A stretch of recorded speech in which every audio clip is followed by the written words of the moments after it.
Décision Plus est au service des investisseurs boursiers depuis 1987, au tout début de l'autonomie boursière. Notre logiciel de graphique Market Vision Plus et notre logiciel de code dynamique Trader Plus en ont fait sa renommée. Nous sommes encore ici parce que nous évoluons sans cesse et que nous servons bien nos clients. Découvrez nos produits et services spécialement conçus pour l'investisseur actif et autonome dans la boutique Décision Plus. Le logiciel de graphique Market Vision Plus est en français. C'est le logiciel le plus utilisé par les investisseurs de chez nous.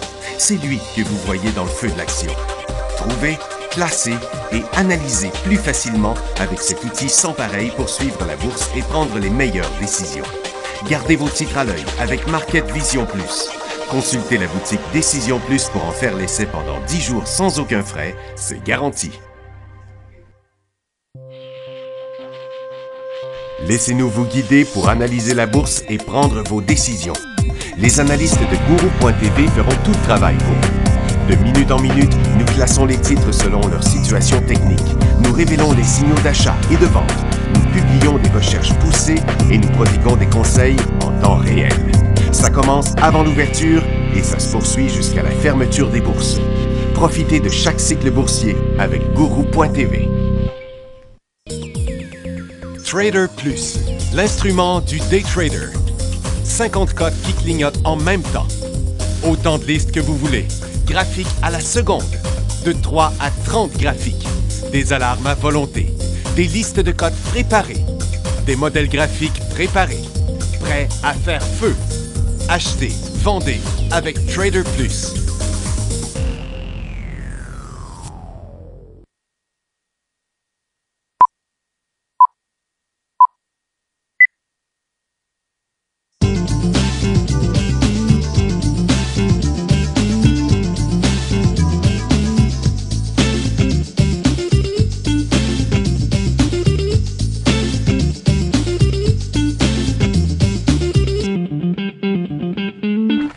Bonjour tout le monde, bienvenue dans le feu de l'action lundi le 19 septembre 2016.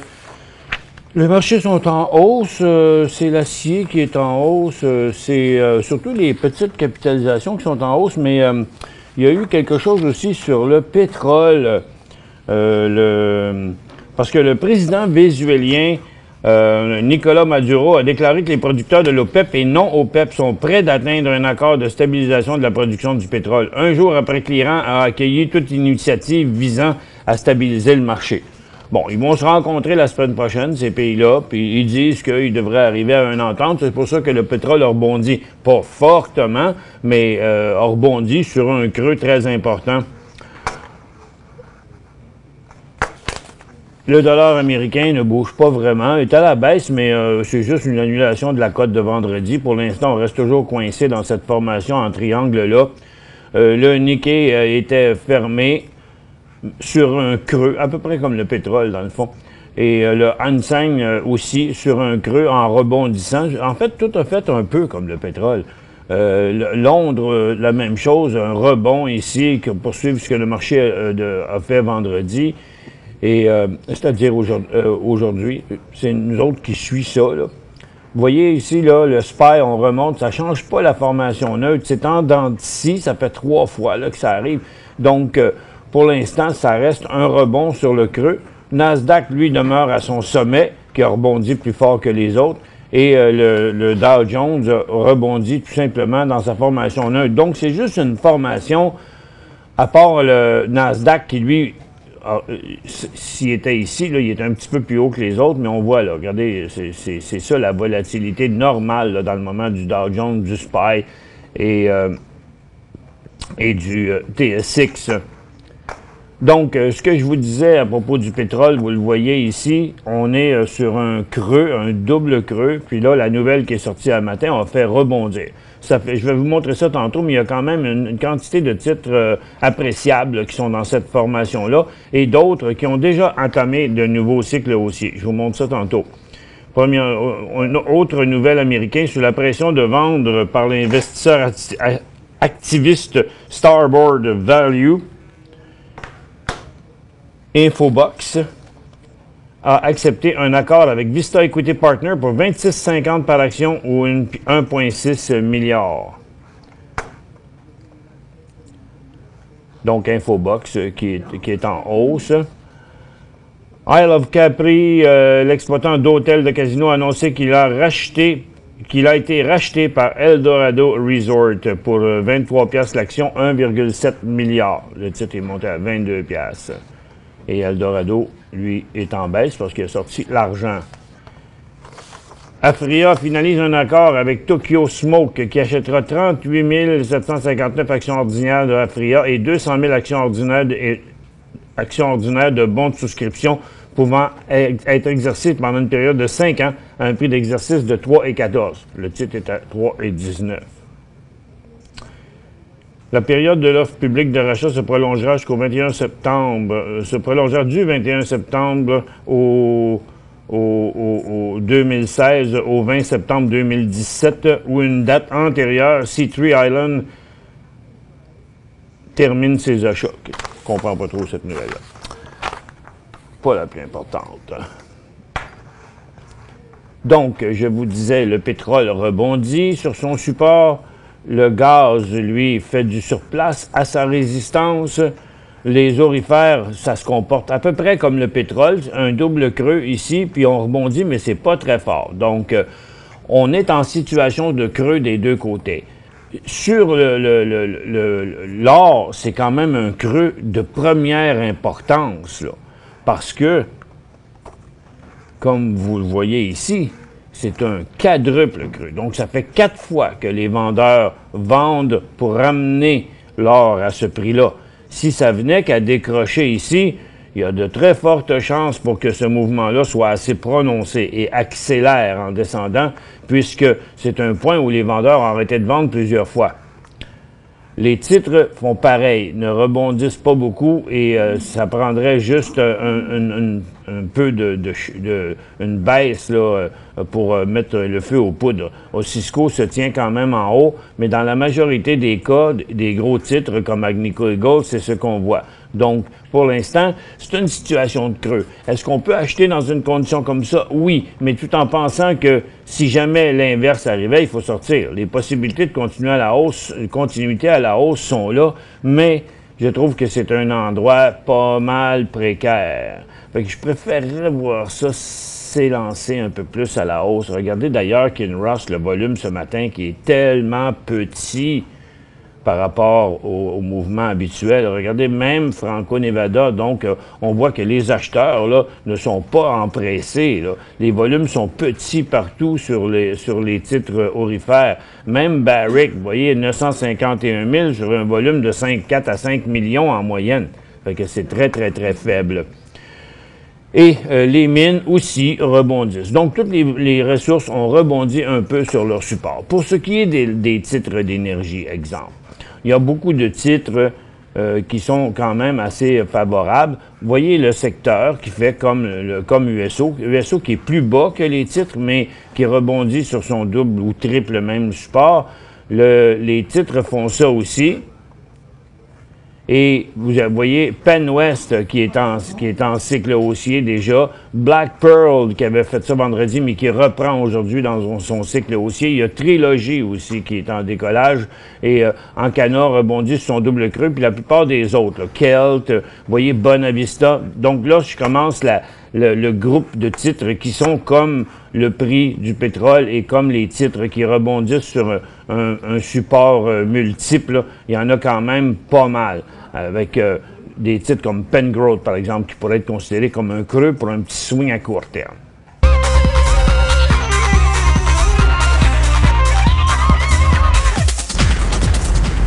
C'est une formation qu'on retrouve quand même at large. Là. Il y en a beaucoup. Vous voyez ici là, Suncor qui rebondit sur son support à 34 $. Est-ce que ça peut revenir à 37? Oui, possiblement. Surtout que là, ils annoncent une rencontre la semaine prochaine, puis qu'ils disent que les pays ont bien des chances, les producteurs, OPEP et non OPEP, ont des chances de s'entendre. Donc, la table est mise pour un possible rebond. Donc, c'est pour ça que je vous dis ça. Par contre, si vous achetez un titre comme par exemple, Suncor 34,58, puis puis les choses venaient à changer parce que il y aurait whatever, une nouvelle qui est mauvaise, et que là, le titre tombait à 34 ou 33,75, bien là, ça faudrait prendre une perte nette, perte sèche. Cenovus, exemple, à 18,17, s'il retombait à 17,50, ou n'importe quel titre comme ça que vous décidez d'acheter sur son creux, ben si ça revirait de l'autre bord, il faudrait sortir. Donc, c'est tout que je préfère qu'on voit le mouvement s'aligner un petit peu plus fort que ça par en haut. Ça, c'est ce qui va pour les titres d'énergie. On avait un mouvement dans l'acier, mais c'est pareil comme le reste du marché. Vous voyez, c'est un rebond sur les titres d'acier qui montent ce matin sans nécessairement être dans une tendance haussière.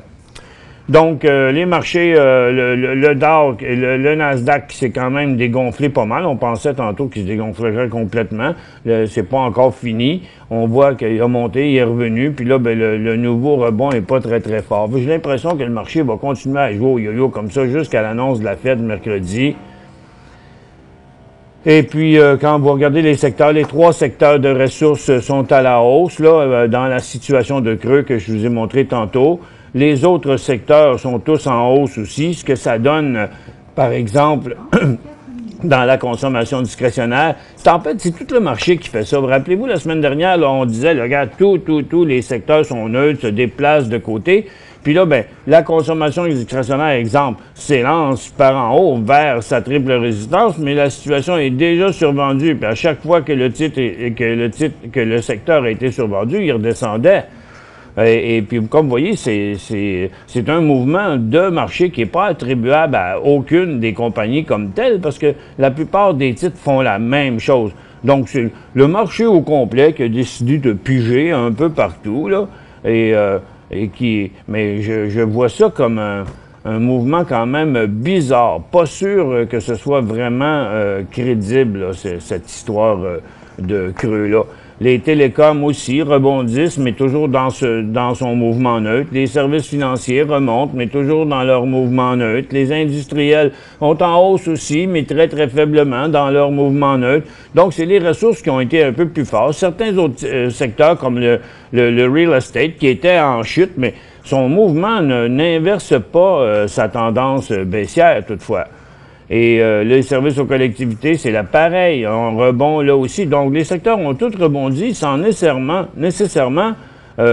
enclencher vraiment des cycles haussiers, puis en tout cas, pas dans des tendances haussières. Même la consommation de base rebondit aussi sans montrer de cycle haussier. Et la technologie qui pourrait commencer à avoir l'air de ça sur un faible volume, ben, a tellement de résistance.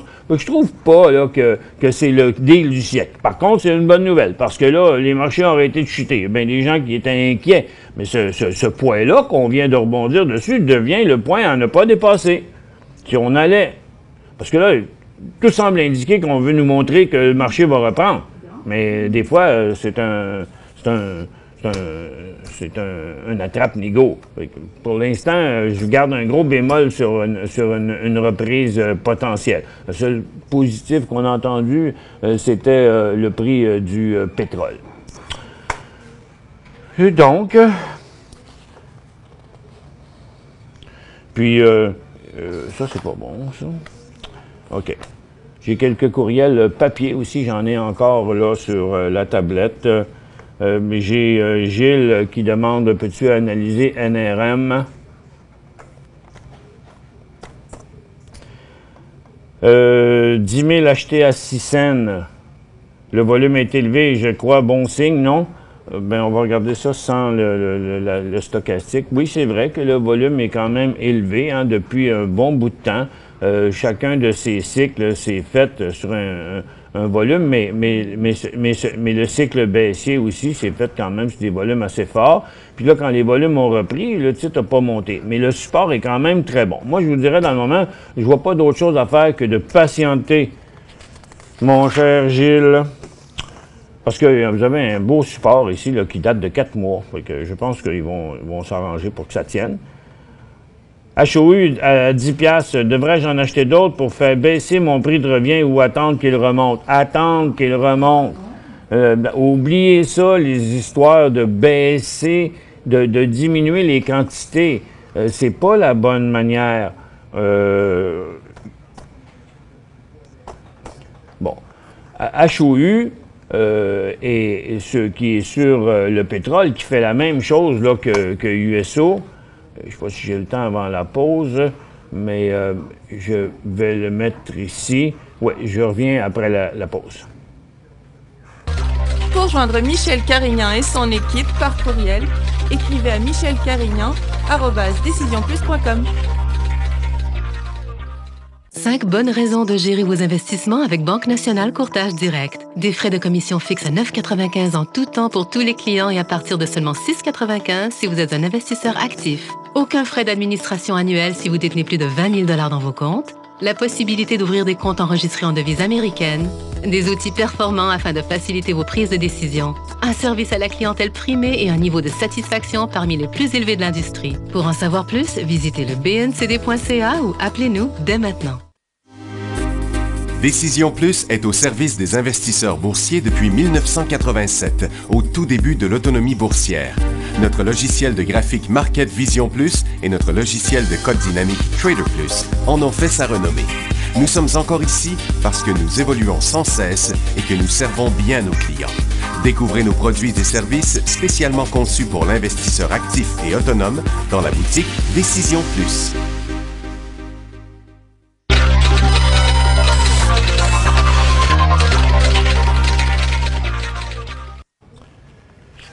Bon retour, mesdames et messieurs. Je reviens sur HOU ici, là. Vous voyez, HOU, c'est un Beta Pro qui est un fonds transigent en bourse sur le prix du pétrole qui bouge en fonction directement de HOU. Donc, vous avez USO qui est ici sur un double support. Même si on le regarde là sur 5 ans, il y en a un qui est plus bas que l'autre, là. À très court terme, ça fait la même chose. Donc, je le mets ici, comme ça. Et puis là, on voit USO, HOU. Vous voyez, ils sont pas mal pareils. C'est jamais à la scène exacte, là, mais ça se ressemble énormément parce qu'ils bougent en fonction un de l'autre. Bien, là, je parlais tantôt que ça pouvait être une situation de creux et si vous achetez, que ce soit HOU, que ce soit un iShare ou un titre pétrolier qui fait la même situation, si on achète ici en disant, bon, ben, ça a des bonnes chances de remonter, bien, oubliez pas, il faut sortir si ça tombe ici.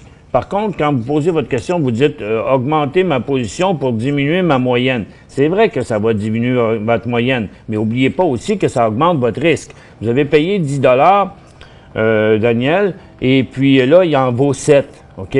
Si vous augmentez votre position ici, c'est 3 piastres. Ça veut dire que si vous doublez votre position, vous aurez juste 1,5 piastre à monter pour remonter dans votre argent, OK?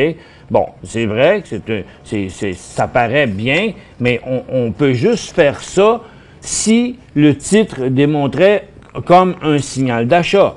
Moi, si vous voulez le faire, j'ai pas de problème avec ça, excepté que, surtout à cause de la situation présente, où on dit que c'est une situation de creux.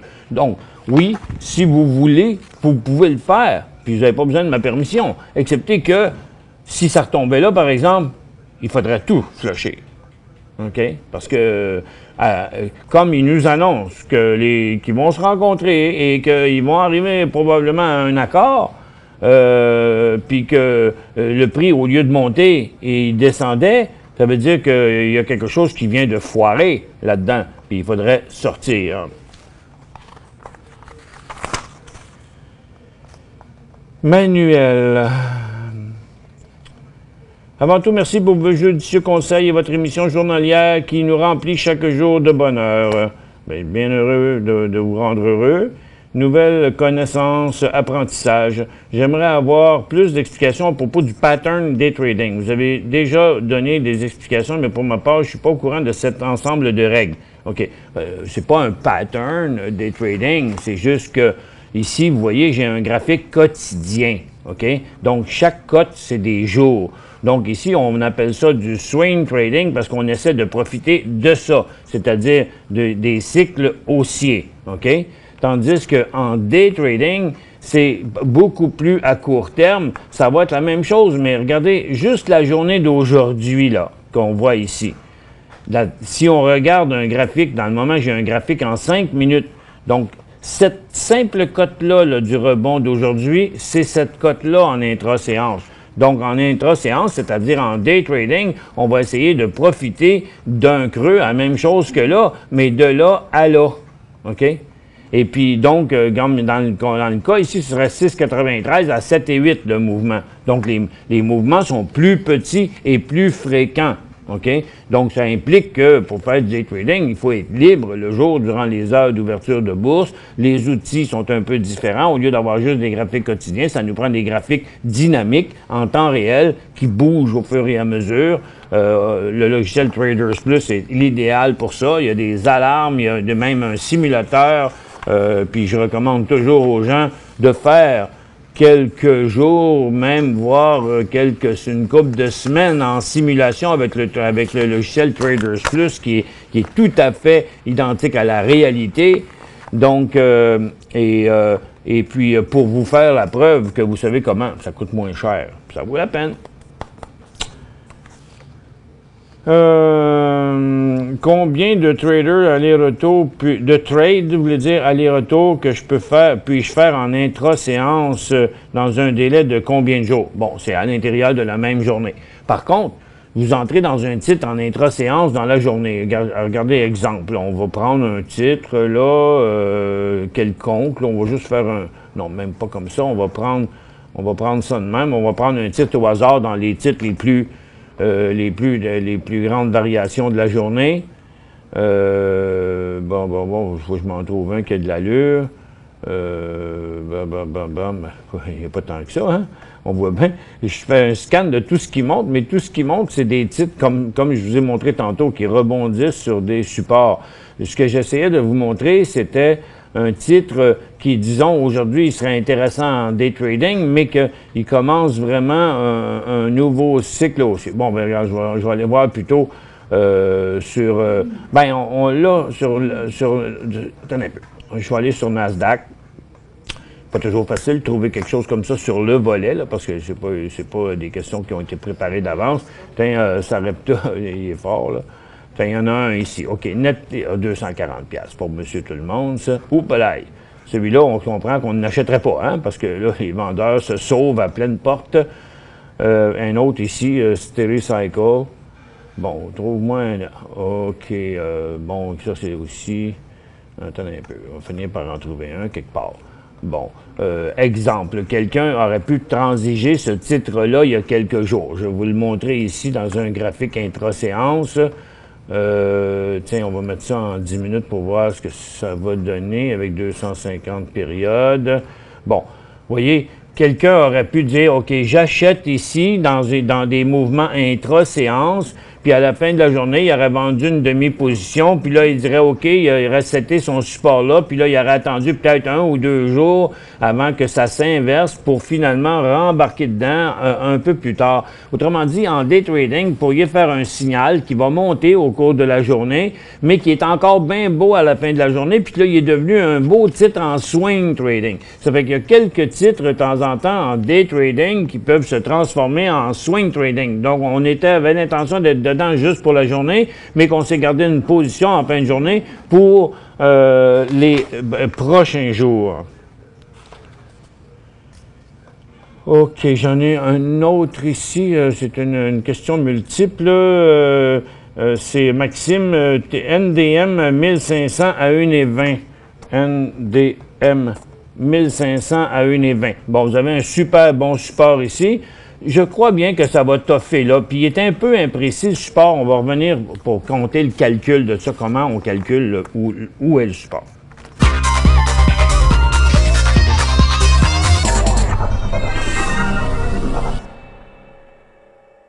Cinq bonnes raisons de gérer vos investissements avec Banque Nationale Courtage Direct. Des frais de commission fixes à 9,95 en tout temps pour tous les clients et à partir de seulement 6,95 si vous êtes un investisseur actif. Aucun frais d'administration annuel si vous détenez plus de 20 000 $ dans vos comptes. La possibilité d'ouvrir des comptes enregistrés en devise américaine.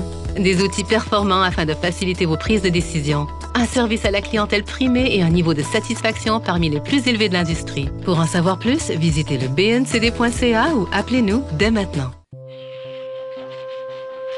Laissez-nous vous guider pour analyser la bourse et prendre vos décisions. Les analystes de Guru.tv feront tout le travail pour vous. De minute en minute, nous classons les titres selon leur situation technique.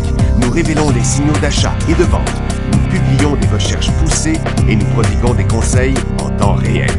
Ça commence avant l'ouverture et ça se poursuit jusqu'à la fermeture des bourses. Profitez de chaque cycle boursier avec Guru.tv.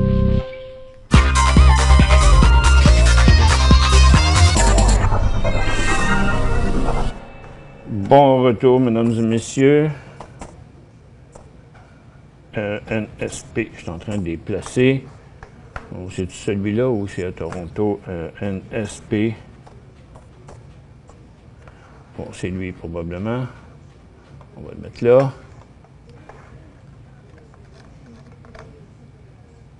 Bon, Northern Dynasty. Vous disiez, bon, 1500 Northern Dynasty à 1,20. Là, ce qui va déterminer si vous dites, ma question est simple, que faire? Bien, que faire? Vous l'avez acheté à 1,20. 1,20, là, c'est ici quelque part. Donc, de toute évidence, j'ai 100% de chance de trouver que vous l'avez acheté soit le 15 en montant. Ce qui aurait été peut-être une journée un peu tard, mais les autres journées, là, les deux autres journées, où il y a les trois seules journées qui a été à 1,20, c'était une moins bonne idée parce que là, il descendait. Mais là, rendu où on est là, OK, c'est là qu'on part l'analyse, là. C'est ici. On aurait tendance à mettre le support, c'est-à-dire où le point aurait été de vendre là. Mais il y en avait un aussi ici. Puis là, vous voyez, ici, ça a juste été un petit mouvement temporaire. Fait que ce genre de choses-là, on va tenter de l'oublier. Puis on va tracer la ligne comme ça, OK? On va faire une moyenne, genre. Puis quand on prend la peine de mettre un peu de peinture sur le pinceau comme ça, là, ben, c'est clair le point qu'on devrait sortir. C'est 87 cents, OK? Mais pas avant. Oui, ça va être une plus grosse perte, oui, mais encore faut-il que ça devienne une perte. Il y a beaucoup de titres comme ça dans des formations de même que j'ai commencé à ramasser d'ailleurs là, à les mettre dans une liste. Je vais vous les montrer plus tard pour voir. On évaluera un peu plus tard le taux de succès de ces titres-là. Pour l'instant, moi, je le conserverai encore. Je le vendrai à 87. Puis je pense pas qu'il va y aller. HEAR 1000 à 1,15. Bon, paramétrique sound, probablement que vous l'avez acheté cette journée-là quand il a décollé ici. Il y a quand même un très, très bon support. Le titre, comme vous voyez là, je pense pas que ça va décrocher dans les prochains jours. Ça fait une couple de tentatives qui se passent sur le titre. Ça l'a avorté à chaque fois, mais par mesure des précautions, disons, regarde, je crois pas que ça va se passer, là. On pourrait mettre un stop genre à 90 là-dessus. Et NSP 1032 cents, il est à 28 cents. Ça fait 2-3 fois qu'il y va. Probablement que 32, ça devait être ici ou ici ou ici que vous l'avez acheté. Là, pour l'instant, il redescend, mais il y a quand même un super support. Donc, puis c'est un support qui date de 3 ans, là, OK? Donc, je ne sais pas qu'est-ce qu'a fait la compagnie, mais entre les deux ici, il n'y a pas de décision à prendre. C'est tout simplement tant et aussi longtemps qu'il n'aura pas passé là. Par contre, lorsqu'il passera à 38, ce sera un beau signal, 37-38, un beau signal d'achat. Entre les deux, je pense qu'il faut être patient. J'ai acheté 15 000 NMX à 1,26, dit Raphaël, NMX. Et tiens, en voilà une autre, une formation. Quand je vous parle de ces formations-là, tiens, je vais l'envoyer dans ma liste là, pour les accumuler. Ça en est une, là, une formation comme l'autre. Je vais la mettre dans la même liste pour pouvoir vous montrer les deux. Quand je vous dis que c'est des formations fréquentes, tiens, regarde Northern Dynasty, puis lui. Vous voyez, Northern Dynasty et lui, là, c'est pareil. Ils sont juste pas au même temps, OK? Regardez, là. Vous voyez cette formation-là, ici, tendance haussière, puis là, on est revenu ici, puis là, il y a eu une petite phase trop loin, là, mais c'est au support comme ça, avec de la peinture sur le pinceau, comme j'ai dit tantôt, là, OK? Donc, vous regardez ça, et puis vous regardez celui-là, ici, c'est le même patron, OK?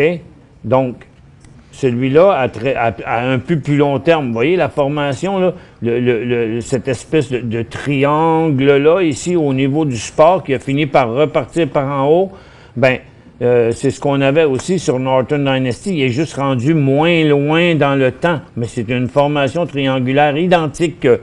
Donc, et puis, votre NMX que vous avez acheté, Raphaël, à 1,26 le 14 septembre sur un signal d'achat, combien de temps je garde? Vous avez payé 1,26, le titre vaut 1,43. Quant à savoir combien de temps vous allez le garder, j'en ai aucune idée. Parce que on ne le sait pas. C'est impossible de savoir ça. Ce qu'il faut faire, c'est suivre le mouvement. Vous l'avez acheté le 14 septembre, là, probablement ici, OK? C'était un très bel achat. Je me souviens qu'on en a parlé même cette journée-là. Et puis, donc, quand il a reparti à la hausse ici, là, je vais vous le montrer dans un graphique intra-séance, qui c'est plus facile à suivre. Ce mouvement-là que l'on voit ici, là, il est ici dans un graphique intra-séance. Vous l'avez payé 1,26. Si vous mettez un stop à 1,35, vous vous assurez, en première étape, de ne pas perdre d'argent sur ce titre-là. Donc, c'est un titre qui a monté et que là, vous ne pourrez plus y perdre. Et puis, comme vous avez payé 1,26, si vous le vendez à 1,42, ça fait 16 cents de profit. Bien, si vous en vendez la moitié, bien, 1,26 moins 16, ça fait 1,10. Bien là, le prix de revient de ces actions-là, il serait ici. Donc, ce que je vous recommanderais, c'est de vous asseoir, d'en vendre la moitié tout de suite, vous asseoir sur le reste et mettre un stop à 1,35 pour le reste de la quantité. Merci à tous d'avoir été avec nous. On se retrouve demain dans le feu de l'action.